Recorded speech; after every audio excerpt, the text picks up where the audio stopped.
பொதுக்காலம் 19ஆம் வாரம் செவ்வாய்க்கிழமை. முதல் வாசகம் இணைச்சட்ட நூலிருந்து வாசகம் 31ஆம் அதிகாரம் 1 முதல் 8 வரை உள்ள இறை வார்த்தைகள். மோசே பின்வரும் வார்த்தைகளை இஸ்ரேல் அனைவருக்கும் கூறினார். அவர் சொன்னது: இன்று எனக்கு வயது 120. இனி என்னால் நடமாட இயலாது. மேலும் நீ யோர்தானை கடக்க மாட்டாய் என்று ஆண்டவர் எனக்கு கூறியுள்ளார்.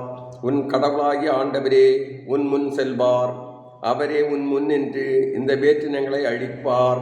நீ அவற்றுக்கு உரியவற்றை உடைமையாக்கிக் கொள்வாய்.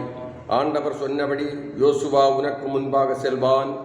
எமோரியரின் மன்னர்களான சீவோனுக்கும் ஓகோவுக்கும் அவர்களின் நாட்டுக்கு செய்தது போல, அவர்களை அழித்தது போல ஆண்டவர் அவற்றுக்கும் செய்வார். ஆண்டவர் அவர்களை உங்களிடம் ஒப்படைப்பார். நான் இன்று உங்களுக்கு கட்டளையிட்ட அனைத்து கட்டளைகளின்படி நீங்கள் அவர்களுக்கு செய்யுங்கள்.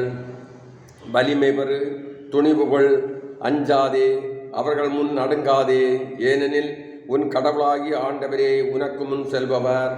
அவர் உன்னை விட்டு விலக மாட்டார், உன்னை கைவிடவும் மாட்டார். பின்னர் மோசே யோசுவாவை வரவழைத்து இஸ்ரேலர் அனைவரும் முன்னிலையிலும் அவரிடம் கூறியது: வலிமை பெறு, துணிவு கொள். இவர்களுக்கு கொடுப்பதாக அவர்களின் மூதாதையருக்கு ஆண்டவர் ஆணையிட்டு கூறிய நாட்டுக்குள் இந்த மக்களோடு நீ செல்ல வேண்டும். அதை இவர்கள் உரிமையாக்கி கொள்ளுமாறு செய்ய வேண்டும். ஆண்டவரே உமக்கு முன் செல்வார். அவர் உன்னோடு இருப்பார். அவர் உன்னை விட்டு விலக மாட்டார். அவர் உன்னை கைவிடவும் மாட்டார்.